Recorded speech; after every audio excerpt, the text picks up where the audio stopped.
Hello guys, what's going on? Hope everybody's having a good day. Hope everybody's going to have a good weekend this Easter weekend. And if I don't talk to you between now and then, have a good holiday to you and your family.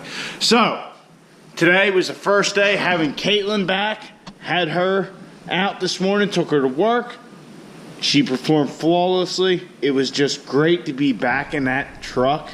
And it's funny, the things you forget you like about your modern truck, like your Bluetooth, you know, that was nice. Got in the truck this morning, just hit the Pandora on the phone, you know, played right through the speakers. You know, that was awesome rather than hooking up a wire or whatever.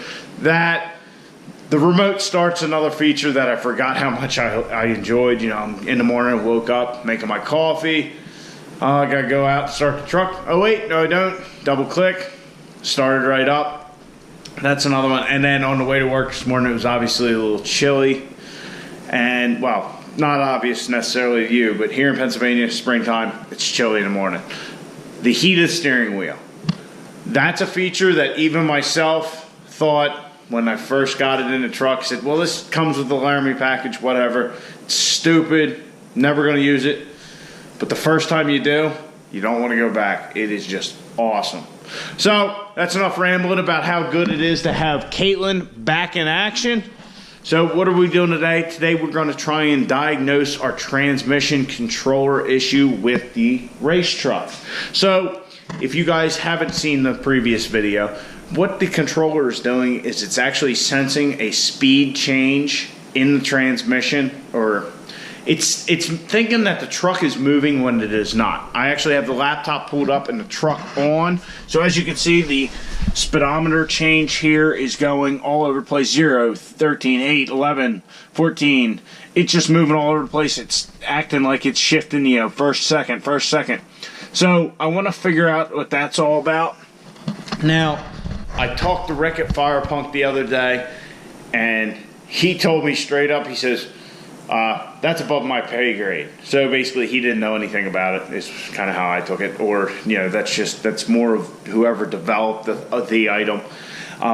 So then he called me back later in the afternoon, said something to check out is they have had the issue on second gen trucks. I don't know why second gen trucks, but apparently the alternator, something with the alternator, the voltage on that, if you can see the spike in the voltage and it corresponds to your change with the anteater, you know, maybe it's a frequency issue or whatever. And they've had that issue, you know, had to wrap wires in tinfoil, all this kind of stuff. So I don't know that that's our issue because, like I said, the truck is on, but it's not running. So the alternator is not putting anything out, and we're still having this little issue.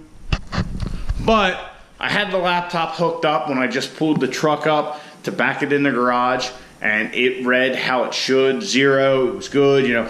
As soon as I put it in drive, everything, and as soon as I started the truck, put it in drive and connected the laptop up to it with the anteater program, everything was fine. So I think we should take it out for a little test spin. We'll see what it does, see how it acts, and move on from there and see if we can troubleshoot or diagnose what's going on with this thing. Well, if we're gonna do this, let's do it right.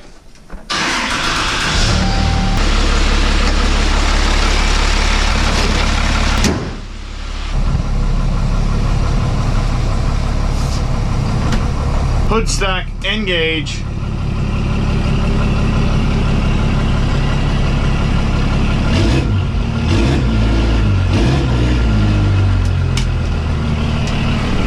All right. Let's hook the laptop up here. Stop. Start. All right, we're reading 0 like we should.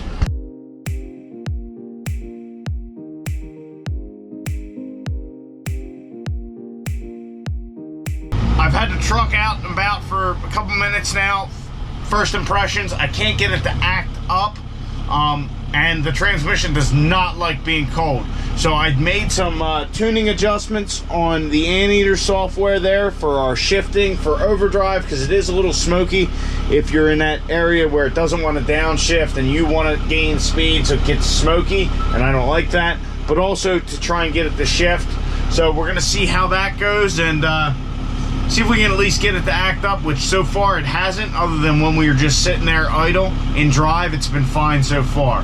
So when it stalled out on me that couple times, maybe they were freak things, I don't know. So first, second, third, overdrive, state cop. All right, cop went the other way.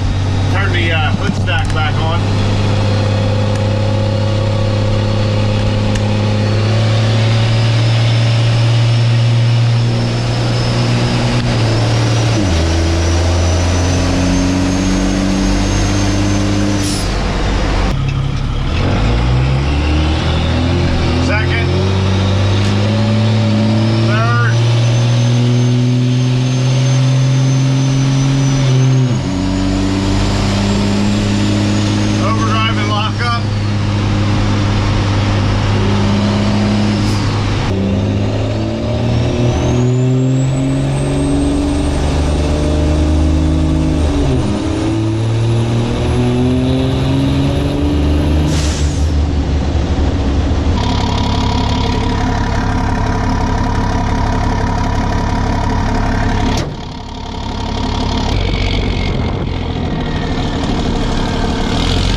So I just got back, had a nice little drive in the race truck. It's probably the longest, well, it is the longest I've driven it since we brought it back to Muldoon's.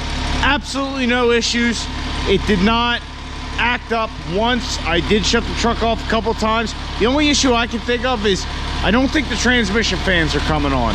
I got out at a local supermarket in like a back lot of theirs, or side lot, to check the trans fans, and I don't think they're coming on, at least not with the switch. So we got to investigate that. I don't know what's going on. I felt the lines. It felt warm. They weren't too hot, but you know, we didn't stage the truck at all. We just drove it. But like I said, it didn't act up once, so I don't know what's going on. Maybe changing that speed sensor out actually fixed it the other night. But we did have a mild issue. Not truck related, but well, when I was investigating the transmission fans, I crawled out underneath, didn't feel them running, got home, realized I don't have my phone.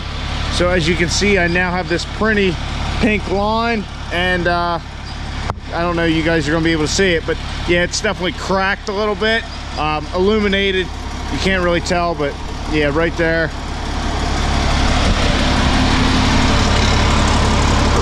But right there, you can see it is cracked up a little bit, which sucks, but that's what insurance is for. So I guess that's what happens when you wear your dickies out and crawl under the truck. I know the dickies don't keep the phone in there like the jeans, but oh well. All right, I'm gonna let her cool down a little bit. I'm gonna investigate that fan issue and maybe put my gauges back in, especially the one coming out of torque converter, so we can see exactly what's going on with the transmission. I guess the control issue, we're just gonna have to watch. Like I said, no issues. I'll see when I shut it off, whether it, you know, when I shut it off, turn it back on, if it comes back. Maybe it's just we got to get out and drive it, which still doesn't explain why the truck stalled out previously. So I don't know, but just sitting there idling, I think it's fine. And yeah, it is. If I hit the throttle, you can see the TPS numbers, they go up. So I don't know, but I definitely want to drive the truck some more and put the gauges on it and make sure, you know, nothing's getting hot. All right, you can hear it dinging. You see we're at 0 mile an hour. Hit the throttle. TPS goes up, so we are connected. If I shut it off, pull the key out, turn the truck and all back on, reconnect. Seems like it's good again. So I don't know what's going on with that issue. Maybe we just had to run through its paces with that new speed sensor. I honestly don't know. All right, so I think I got the wiring figured out. As you can see here, if I turn this on, the fans are now working, both of them. So I got to investigating our fuse panel here that we installed, and this one right here, this 15 amp, is for our aux fans, but it's actually for the relay for the aux fans. And then underneath, whatever reason, I had left the fuse, which if I jiggle it, it's not working right now, but I jiggled it and it came back on. So we're not going to permanently fix that tonight because there's some other stuff I want to get, done. We are going to fix that permanently at a later date. We'll get rid of that secondary fuse. I don't know why I ever left it in there. And I feel like we may have had this problem previously. Also, as you can see, I have our wiring harness for our gauge cluster here, which is our trans temp, which is a pan temperature, fuel pressure, and turbo boost. And then we have a new trans temp gauge. And this is a 1 gauge pillar pod I had in Caitlin, because if you guys follow the channel, I've said it multiple times, I can't stand like the 3 gauge pillar pod. It just gets up my ass. Every diesel owner has one, and I just don't want to be like everybody else. I guess it's just so easy. You know what I mean? That's my problem with it. There's no custom feel to it. Anyhow, little rant aside, I want to put these gauges back in, which we did pull because we pulled the dash out of the truck in order to do the wiring, and they will sit right here, which is actually not a good spot because you will get a glare off the windshield. Just FYI if you think they look good there. So I want to reinstall these so we can drive the truck, see what the trans pan is doing, but more importantly, install this new gauge on the fitting we installed on the line that comes out of the transmission. Basically, it comes directly from the torque converter, so that will tell us what the transmission is doing at all times. I don't know if that's a clear explanation, but basically, we'll know when we're trying to get the truck up on boost, we're driving the truck, we're taking off, how hot the trans is getting out of there, because the pan temperature is just kind of an average, so you're getting that cool fluid with the hot fluid from the coolers, and you really don't know what is actually going on with the transmission itself. And we've had a couple issues with hot torque converters, as anybody who follows the channel knows, so we are not going to have that again, I swear. So that's why we're going to install this gauge. And like I said, this is just a temporary setup. I'll be honest, I'm going to probably do a bit of a hack job installing this gauge. And the only reason is I want to drive the truck. I want to make sure the transmission is solid and good. And while we're driving the truck, I have no way of knowing that other than the feeling of the shifts until, something happens. So I just want that verification so we can actually have both of our 6.7 Cummins. I just actually said Cummins. Operable and drivable. And then if something, pops up, good day or whatever, we can take this to the track if we haven't started the cage yet. My mouth's just... Anyway, so that's what we're going to do. We're going to reinstall these gauges and go to... So that's what we're going to do. We're going to reinstall these gauges, and that way we can keep an eye on shit.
the gauges installed: boost, fuel pressure, trans pan temperature, and this one is the fluid coming out of the torque converter. So I just boosted the truck up a little bit real quick.